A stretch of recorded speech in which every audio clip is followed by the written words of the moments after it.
में बाबा साहब भीमराव अम्बेडकर जयंती के शुभ अवसर पर मंच पर आसीन गणमान्य नेतागण, समारोह की शोभा बढ़ा रहे आप सामने उपस्थित अगल बगल इस गांव के एक एक बुजुर्गों, नौजवान दोस्तों, सबसे पहले हम लोग जिन महापुरुषों की जयंती में यहाँ आज शामिल हुए हैं उनको नमन करते हुए, उनको श्रद्धा सुमन अर्पित करते हुए आप तमाम महानुभावों का मैं सादर अभिवादन करता हूँ, अभिनंदन करता हूँ। हम सभी जानते हैं इस देश में जो लोकतांत्रिक देश कहलाता है, इस देश को आजादी हुए 70 साल हो गए और हम इस आजाद भारत में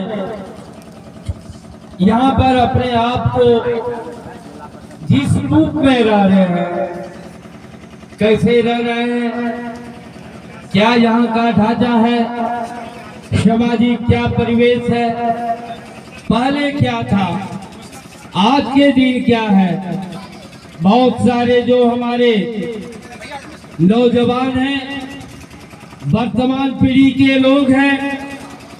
उन्हें शायद इस बात की जानकारी नहीं होती है। नारा लगा देना, जयंती मना लेना, लेकिन अतीत की बातों को और अपने महापुरुषों के संघर्षों की याद को वो स्मरण नहीं करते हैं, वो जानने का प्रयास नहीं करते हैं, जिसके चलते वर्तमान पीढ़ी में, वर्तमान समय में हमें कहीं न कहीं धोखा मिलता है। वर्तमान समय में हमें जो समाज के अंदर में जो सम्मान मिलना चाहिए था, जो सरकार के द्वारा काम होना चाहिए था, जो सामाजिक पहचान हमारी होनी चाहिए थी, वो नहीं हो पाता है। हमें याद करना होगा आजादी के पूर्व हमारी क्या स्थिति थी, जब लोगों के सामने हमें बैठने को नहीं मिलता था, समाज में छुआछूत था, समाज में बेमनस्ता थी,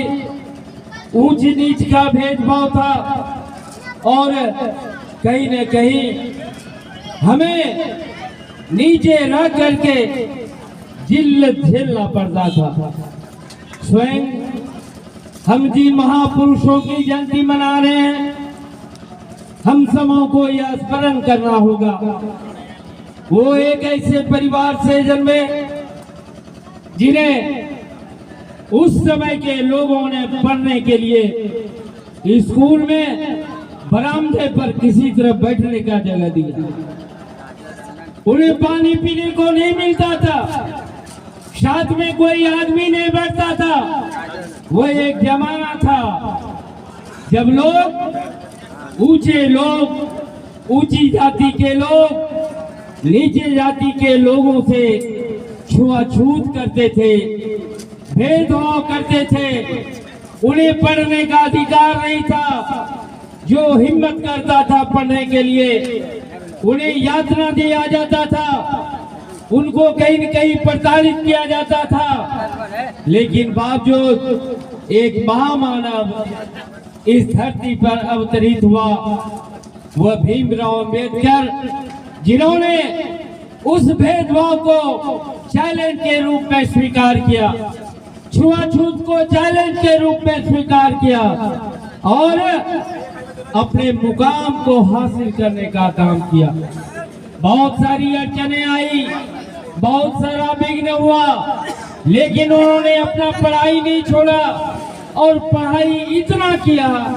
कि आज पूरे भारत देश में नहीं, विश्व में उनके इतना किसी को डिग्री नहीं है, और इसीलिए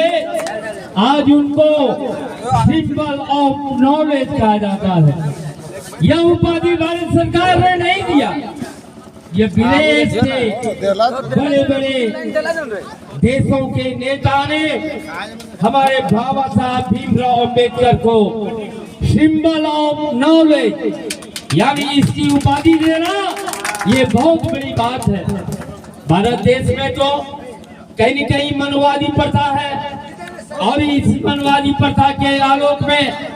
ऐसे महामानव को आज के दिन में सामाजिक मान्यता जो मिलनी चाहिए वो नहीं मिल पाता है।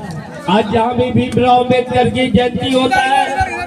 कुछ लोग ये आवाज उठाते हैं कि ये जयंती तो नीचे तबके के लोग करते हैं, और कहीं न कहीं सामान्य लोगों की उपस्थिति कम दिखती है। ये विडंबना है, जबकि बाबा साहब भीमराव अम्बेडकर ने जो संविधान दिया, पूरे भारत देश में एक ऐसा अनोखा संविधान जिस पर हमें गर्व है, ऐसा संविधान पूरे विश्व में देखने को नहीं मिलता है। भारत ही ऐसा देश है जहाँ पर बाबा साहब ने जो संविधान दिया, पूरे विश्व का भ्रमण और अध्ययन करने के बाद उन्होंने इस संविधान को लिखने का काम किया, और इसी संविधान के आलोक में हमें मौलिक अधिकार मिला है। हमें जो मौलिक अधिकार मिला है साथ, उसी के तहत हमें धार्मिक स्वतंत्रता का है, सामाजिक समानता का है, शिक्षा का है, और तरह तरह की अधिकारों को लेकर के हम समाज में रहते हैं, हम संघर्ष करते हैं। बाबा साहब ने कहा है कि पहले अपने समाज के लोगों को यह संकल्प दिलाइए कि वह शिक्षित होगा, यानी शिक्षा ग्रहण करेगा, और शिक्षा ग्रहण करने के बाद शिक्षा ग्रहण करने के बाद वो संगठित रहने का काम करेगा, संगठित रह करके संघर्ष करने का काम करेगा। उन्होंने यह बात इसलिए कहा कि अगर आप शिक्षित होंगे तो समाज के अंदर में क्या भेदभाव चल रहा है, सरकार के अंदर में क्या आपकी भागीदारी होनी चाहिए, वो आप जानने का प्रयास करेंगे, और जान करके कुछ नहीं करना है जब तक कि आप संगठित नहीं होंगे, और संगठित हो जाएंगे तब आप संघर्ष करने का काम करेंगे और अपने हक को लेने का काम करेंगे। इसलिए हमें इन बातों को, या जो इनका 3 सूत्र है, शिक्षित बनो, संगठित रहो और संघर्ष करो, हमें अपने जीवन में उतारने की आवश्यकता है। हमें इस बात को भी याद रखना होगा, आजादी के पूर्व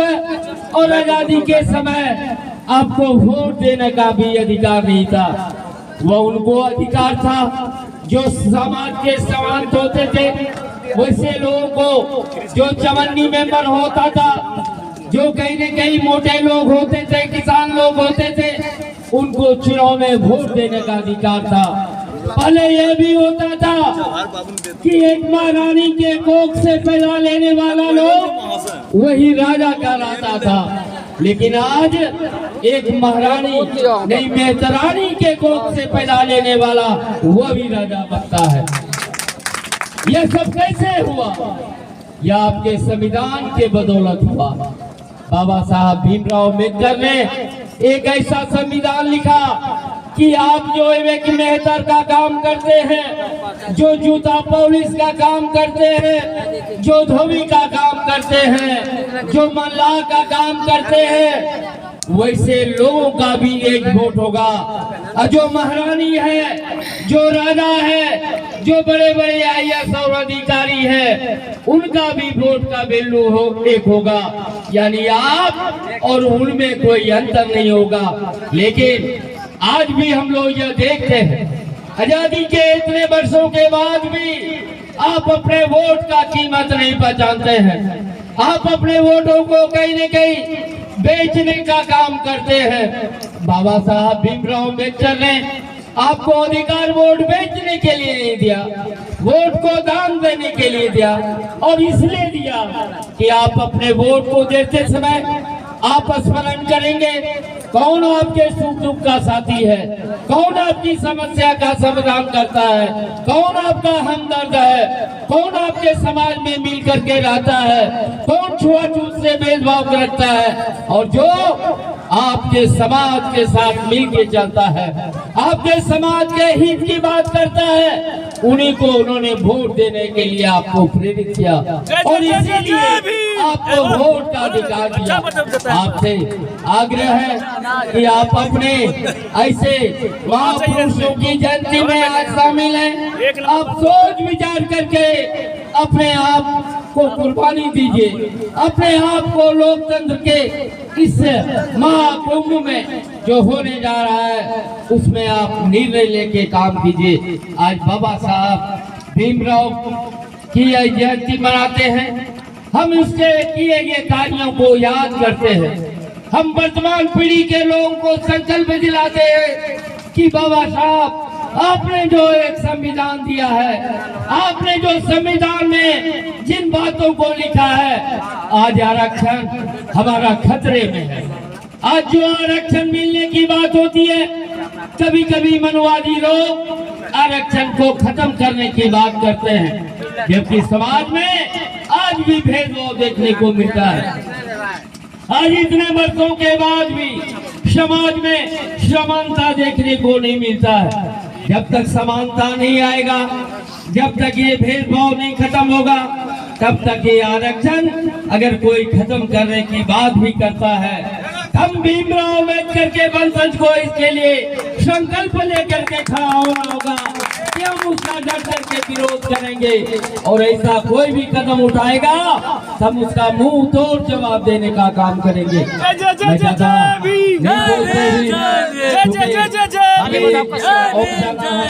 मैं आप तमाम लोगों से यह आग्रह करना चाहूंगा कि आज के दिन या बाबा साहब अम्बेडकर की जयंती के दिन हमें संकल्प लेना है। न मूर्ति स्थापित करने से हमारा कुछ नहीं होगा, मूर्ति एक सिंबल है, वो हमको प्रेरणा देता है। प्रेरणा इस बात का वो महामानव ने क्या किया और हम वर्तमान पीढ़ी के लोग क्या कर रहे हैं, इसीलिए हम प्रतिमा लगाते हैं। और आज प्रतिमा का हुआ